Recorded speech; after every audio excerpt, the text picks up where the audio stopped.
I had my second baby 4.5 weeks ago, so here's my positive unmedicated birth story. Things definitely happened not the way that I thought they would, especially since I delivered around 37 weeks pregnant, which is so crazy to me because I had Clark, my firstborn, at 41 weeks. Weeks leading up to the actual delivery of my baby were insane. At 35 weeks, he flipped, so he was breech. I also was bleeding pretty bad, so I went to the hospital. They eventually sent me back because there was nothing they could do. Then at 36 weeks, I had insane uterus cramps and I couldn't even get out of bed. I also had a fever combined with those cramps, so that was crazy. They sent me back home because I couldn't do anything. Then at 37 weeks, I was bleeding again, so I went to the hospital. They checked me. He had flipped, so he wasn't breech anymore. I was dilated to a 4 and I was consistently bleeding. So they gave me an option to be induced, which definitely wasn't on my birth plan.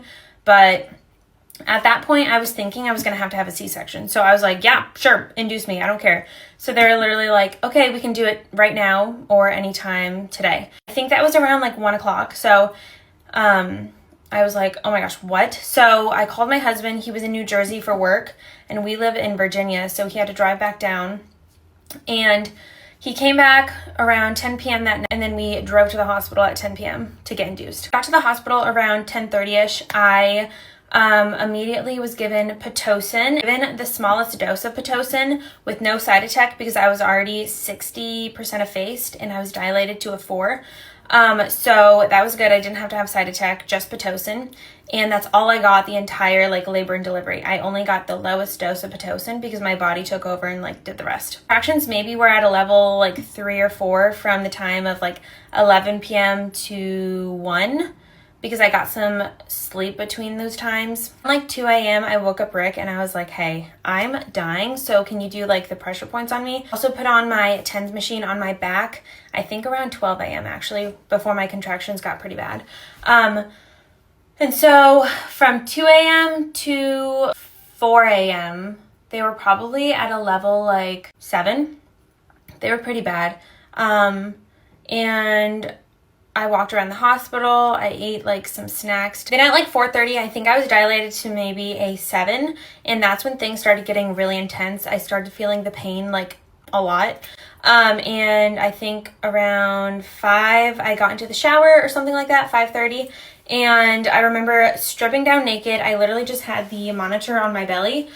And I was just sitting on the stool naked, putting the hose on my belly because I only had uterus contractions. I didn't have back contractions or anything like that.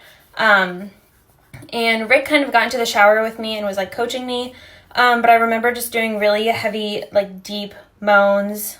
I definitely went primal. It was kind of crazy. I had a tub in my room, but I didn't want to get into it until transition, which is 8 to 10 centimeters because I heard that the tub can slow down your labor sometimes. And also it's the best pain relief. So I wanted to save the best for last in my mind. Around 6:15, I got into the tub finally.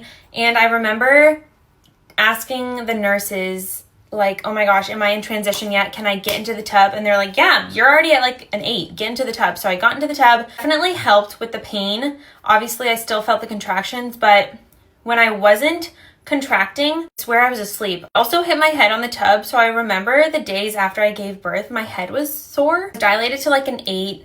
I don't really remember how spaced out my contractions were throughout this entire time because when I first got admitted to the hospital, they were literally a minute apart, then they spaced out a little bit and then they got closer. So if I could guess, they were probably around a minute apart maybe or something, around 6:30. And this whole time my water hadn't broken. I was dilated to an 8-ish, literally dying of the pain. It was so bad. Around 6:45, I asked one of the nurses for my midwife to come back and check me to see if I was dilated anymore. And the midwife was busy, so she couldn't come see me. She was with another patient. My water also hadn't broken yet, so I literally was desperate at this point. I was like, can you get anyone in here because I want to escalate things. I crawled out of the tub literally on my hands and knees. I remember being on my hands and knees, butt naked. It was a very humbling moment. At this point, I think I was dilated to a 9. I was still waiting for my midwife. I think it was a 15-minute wait, but she still wasn't there. So I had an OB come and check me, and I think that's when they told me I was at a 9.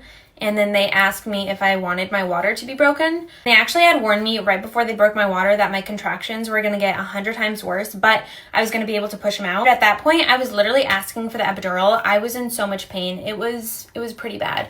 So they broke my water because I told them to, and right after they broke my water, I felt the instant urge to push / I felt like I had to take the biggest poop of my life.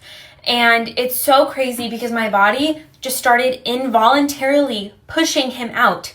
That it was like the coolest feeling ever, like my body just doing the work for me. Obviously, I was like doing it too, but it was crazy. So how I delivered, I was on my side and I had my leg up, so I wasn't on my back. I was like kind of like side lying. I had my left foot / leg on a nurse's shoulder. Really, I pushed for like maybe a minute and then he came out. It was so crazy. I think I did a good 2 pushes and then he was out. It was crazy. So my whole entire labor was, I think, around 8 hours. So from like 10 to 7:30. He was born at 7:35. Didn't tear. I had the best recovery the week after. I didn't hurt as bad, so I was literally walking around. It was a great experience. It was by far the most traumatic and most painful experience of my life, but I would do it again. Isn't that crazy? I'm excited to give birth naturally next time for my next babies. That's my birth story. I'm so thankful that everything worked out the way that it did, and that I was able to deliver naturally.